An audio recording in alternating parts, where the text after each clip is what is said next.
अब बहुत ही कम समय बच गए हैं, मतलब 2 या 3 दिन बच गए हैं और इस 2 या 3 दिन में आपको किस हिसाब से पढ़ना चाहिए, कौन से सब्जेक्ट को किसको कितना टाइम देना चाहिए और उस सब्जेक्ट में क्या चीज़ पढ़ना चाहिए, बहुत ही दुविधा रहती है इस लास्ट के कुछ दिनों में। तो आज इस छोटे से वीडियो के माध्यम से मैं बताऊंगा कि जो मैंने किया था और बहुत सारे जो सेलेक्टेड स्टूडेंट हैं जो वो करते हैं लास्ट के 2 या 3 दिनों में, अगर आप वैसा कर लेते हैं तो आपने जो भी 1 साल 2 साल पढ़ाई किया है उसको आप बेहतर बना सकते हैं।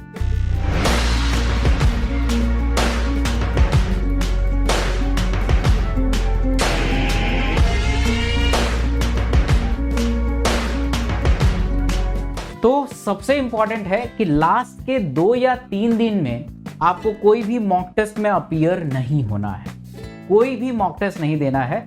इसका कारण ये है कि अगर आप किसी भी ऐसे क्वेश्चन से टकरा जाएं जिससे आपका मनोबल खराब हो जाए, कम हो जाए। दूसरा कि मॉक टेस्ट जितना आपने दिया है उसको अगर हो सके तो रिवाइज करिए, मतलब जैसे पीवाईक्यू तो रिवाइज करना ही करना है, प्रीवियस ईयर के क्वेश्चन को तो रिवाइज करना ही करना है। मॉक टेस्ट अगर आपने दिया है तो उसे रिवाइज कर सकते हैं, बट नया कुछ प्रयास मत कीजिए। सेकंड, आपको क्या नहीं करना है अभी हम बात कर रहे हैं, तो आपको मॉक टेस्ट नहीं देना है। दूसरा कि इन 2 या 3 दिनों में आप अपने दोस्तों से इंटरेक्ट कम कर दीजिए कि तो वो क्या पढ़ रहा है, उसके कितने मार्क्स आ रहे हैं, उसकी तैयारी कैसी है, वो सारी चीज़ को कट आउट करिए। इन 2 से 3 दिनों में आपको अपने सेहत पे ध्यान बहुत ज़्यादा रखना है, क्योंकि आप बहुत ज़्यादा पढ़ते होंगे, 12 घंटा, 14 घंटा, 16 घंटा, तो थोड़ा ब्रेन को भी रिलैक्स होने की ज़रूरत है, शरीर को भी रिलैक्स होने की ज़रूरत है। तो बीच बीच में योगा, एक्सरसाइज करना बहुत ज़रूरी है और अपने डाइट का भी बहुत ज़्यादा ख्याल रखिएगा। मैंने डाइट वाली वीडियो बनाई भी है, उसको देख लीजिएगा।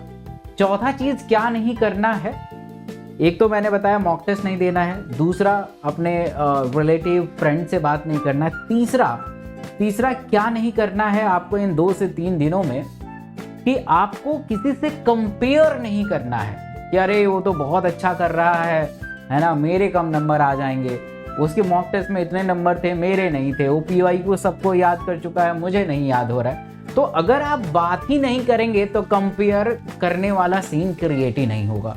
तो बात करना कम कर दीजिए, कंपेयर नहीं करेंगे। तो ये 2 या 3 चीज़ों को आपको ध्यान में रखना है। किसी से लड़ाई नहीं करना है, खुश रहना है, मुस्कुराते रहना है और हमेशा पॉजिटिव थॉट्स क्रिएट आपके मन में होना चाहिए। अब क्या करना है पढ़ाई के प्रोस्पेक्टिव में अगर हम बात करें तो फिजिक्स में आपको जितने भी पीवाईक्यू आपने किया है 15 साल का, 12 साल का, और हर क्वेश्चंस में कौन कौन से फॉर्मूला यूज़ किया गया है, जो आपने नोटबुक बनाया है, उसको बार बार रिवाइज करिए। दूसरा चीज़, जो इम्पॉर्टेंट चैप्टर है आपको पता ही चल गया होगा, जो इम्पॉर्टेंट चैप्टर है सबसे पहले रिवीजन में उनका स्थान दीजिए। केमिस्ट्री में अगर आ जाते हैं तो केमिस्ट्री में सिर्फ और सिर्फ अपने नोट्स और एनसीईआरटी पे ही भरोसा करिए। जो आपने पूरे साल में पढ़ा है उसी को रिवाइज करिए, कोई भी चीज़ एक्स्ट्रा नया नहीं पढ़ना है। नया पढ़ेंगे उसको वो एग्ज़ाम में आप उसे रिटेन नहीं कर पाएंगे, वो भूल जाएगा, क्योंकि एग्ज़ाम इतना स्ट्रेसफुल रहता है, इतना होता है कि याद करा हुआ चीज़ भी रिकॉल नहीं होता है। तो आप तो नया 1-2 दिन पहले पढ़ रहे हैं, वैसे भी रिकॉल नहीं होगा। तो इसलिए कुछ चीज़ नया ट्राई मत कीजिएगा।